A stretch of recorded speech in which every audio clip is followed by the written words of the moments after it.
Assalamu alaikum viewers. Today we are going to start on editorial namely Stop Islamophobia. Stop Islamophobia जो है वो किस context में लिखा गया है? बेसिकली इस्लामोफोबिया को स्टॉप करने के लिए लिखा गया है। जैसे कि रिसेंट आपने इंसिडेंट देखा जिनमें इराकी रिफ्यूजी जो है वो बर्न कर देता है copy of the holy Quran और बेहुरमती करता है कुरान मजीद की।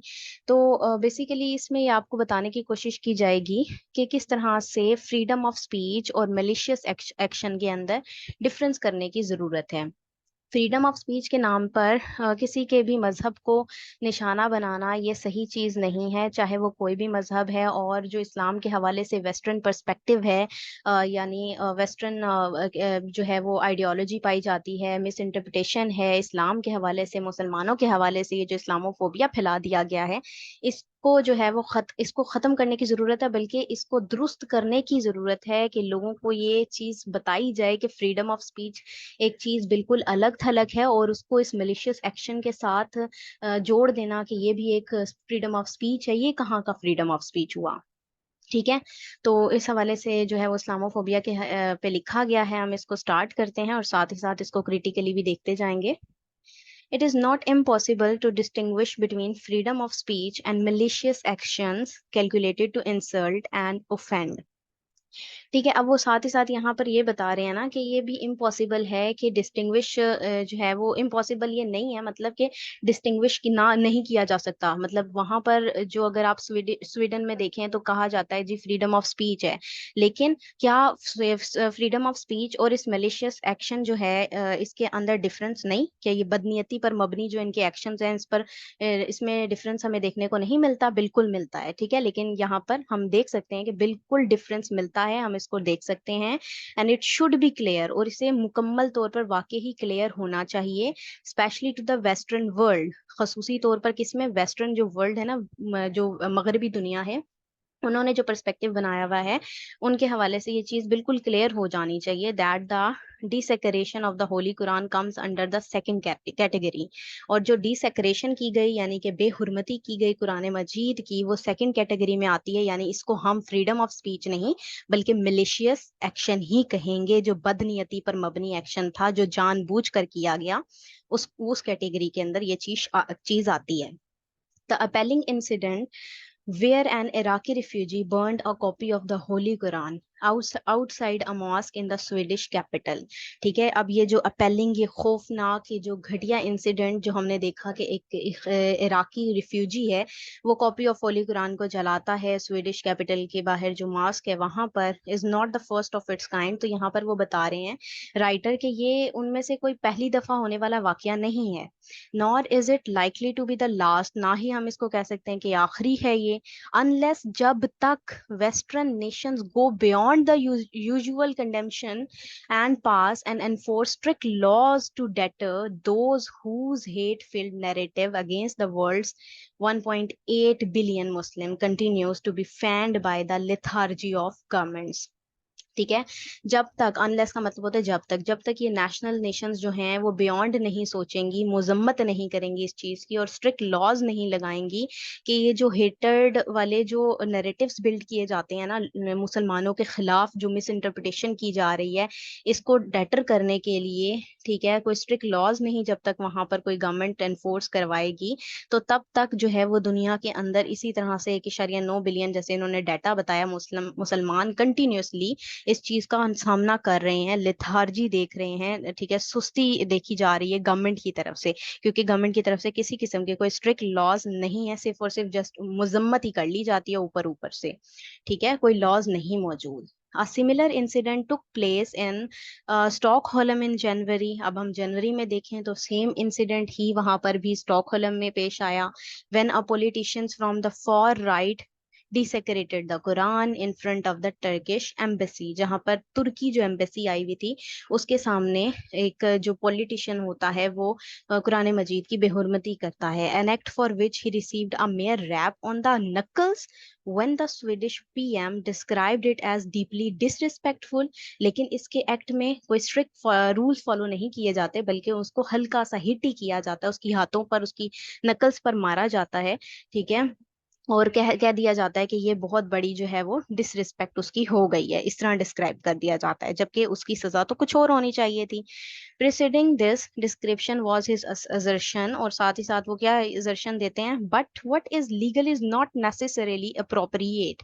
लेकिन इसमें यही है, हम देख सकते हैं इसकी डिस्क्रिप्शन अगर देखें तो यही है कि ये लीगली जैसी जरूरी इसकी सजा होनी चाहिए थी, वो प्रॉपरली अप्रोप्रिएट सजा ना थी उस चीज की। ठीक है, कि इसमें स्ट्रिक्टली रूल्स होने चाहिए। Perhaps it is the legality of such atrocious actions, atrocious होते हैं जालिमाना। ठीक है, क्या इस जालिमाना एक्शंस को लीगैलिटी का नाम दे दिया जाएगा? And not only in Sweden, ना सिर्फ स्वीडन में ऐसा है, that needs to be question, जिसको सवाल उठाने की जरूरत है। Following the recent incident condemnation has poured in from all side, जबकि ये मजम्मत जो है वो तमाम साइड से इस इवेंट पर, इस इंसिडेंट की वजह से जो है वो देखी जा रही है। The EU, European Union has termed it an action provocation, saying manifestation of racism। अब जो EU की है उन्होंने इसको प्रोवोकेशन कहा है ये मज़ाहिर हैं, मैनिफेस्टेशन है रेसिज्म के। ठीक है, जिनमें जात पात देखी जा रही है। ठीक है, और जो है रिलीजन को हिट किया जा रहा है, एक्सोनोफोबिया है, and related intolerance have no place in Europe. तो यूरोपियन यूनियन में कहा जाता है कि इन चीज़ों की जो है यूरोप में कोई जगह नहीं है, which unfortunately has hardly proved factual। लेकिन ये क्या है, ये हार्डली ही फैक्चुअल, फैक्चुअल क्या होती है, हकाइक पर मबनी। ठीक है, यहाँ पे लेकिन वो कह रहे हैं कि वैसे तो यूरोपियन यूनियन ये कह रहा है, ठीक है, कि यूरोप में इस चीज की कोई जगह नहीं है, लेकिन बदकिस्मती से हकाइक पर मबनी ये बहुत ही बामुश्किल पूरी होती नजर आती है, मतलब पूरी होती ही नहीं है। कहने को तो ये कह देते हैं, लेकिन एक्चुअली में इनके पास कोई लॉज नहीं है। As so many anti-Islam incidents in various European countries have demonstrated, जैसा कि एंटी इस्लाम इंसिडेंट्स बहुत से यूरोपियन कंट्रीज में हम देख चुके हैं, उससे हम डिमॉन्स्ट्रेट कर सकते हैं, वजाहत देख सकते हैं इस चीज की। Sweden has voiced similar criticism of the latest episode. Sweden में भी सेम ही चीज की आपने देखा, क्रिटिसिज्म हुआ, लेटेस्ट एपिसोड था बस ये इस चीज का, इसके खिलाफ आवाज उठाई गई, but added that the country had a constitutionally protected right to freedom of assembly, expression and demonstration। ठीक है, लेकिन उसमें साथ ही साथ कंट्री ने ये भी ऐड कर दिया कि आईनी तौर पर ही उनको ये राइट है कि उनकी फ्रीडम उनको हासिल है, फ्रीडम ऑफ एक्सप्रेशन है उनके पास, डिमॉन्स्ट्रेशन है कि वो जो चाहे कह सकते हैं, मगर इसका ये मतलब तो नहीं कि वो किसी और की तजहीक करेंगे। The pope was more to the point where he said. अब यहाँ पर जो पॉप के पॉइंट है वो बता रहे हैं, वो कहता है, pope, freedom of speech should never be used as a means to despise others. Despise होता है हकारत। ठीक है, वो कह रहा है यहाँ पर पॉप के फ्रीडम ऑफ स्पीच का ये मतलब नहीं होना चाहिए, हरगिज नहीं होना चाहिए कि दूसरों को हकारत की निगाह से देखो या हकीर कंसिडर करो, and allowing that is rejected and condemned, और उनको अलाउ करो कि वो रिजेक्ट करें उसको या मजम्मत करें उस चीज की। द 57 मेंबर्स OIC, ठीक है, इस्लामिक ऑर्गेनाइजेशन जो है, उसके जो कॉरपोरेशन की 57 members mean while has called for the application of international law. उन्होंने इंटरनेशनल लॉ में एक एप्लीकेशन दायर की है, विच क्लियरली प्रोहिबिट्स, प्रोहिबिट्स होता है मना करना, जो क्लियरली प्रोहिबिट करती है, मना करती है, any advocacy of religious hatred, यानी कि रिलीजन के हवाले से जो भी नफरत अंगेज चीजें फैलाई जा रही हैं, उसकी एडवोकेसी के हवाले से उसको ममानियत करते हैं। Europe will never forget the dark days of Hitler and world war second. अब यूरोप जो है वो नहीं भूलेगा डार्क डेज जो थे हिटलर के दौर के, और जो जंग अजीम दोम थी, when 6 million Jews were sent to their death, जबकि 6 मिलियन जो यहूदी थे उनको डेथ का निशाना बनाया गया। Images and stories from that era are etched not only on the memory of the individual, जिसमें इमेजेस और स्टोरीज जो हैं वो जहनों के अंदर मार्क हैं, और जो एच होता है साइन, ठीक है, कोई मार्क जो उनकी मतलब साइन है, उनकी मेमोरी के अंदर दोबारा से रिकॉल करवाती हैं चीजें, इंडिविजुअल्स को याद आता है who live through those time, जो कि उस दौर से गुजरे हैं, but also on the soul of the generation that followed. लेकिन साथ ही साथ उनकी रूहें भी इस चीज से जो है हिट होती हैं, जो कि आने वाली उनकी जनरेशन थी, उनकी सोल्स की बात हो रही है। In 2005, the UN designated January 27 as International Holocaust Remembrance Day।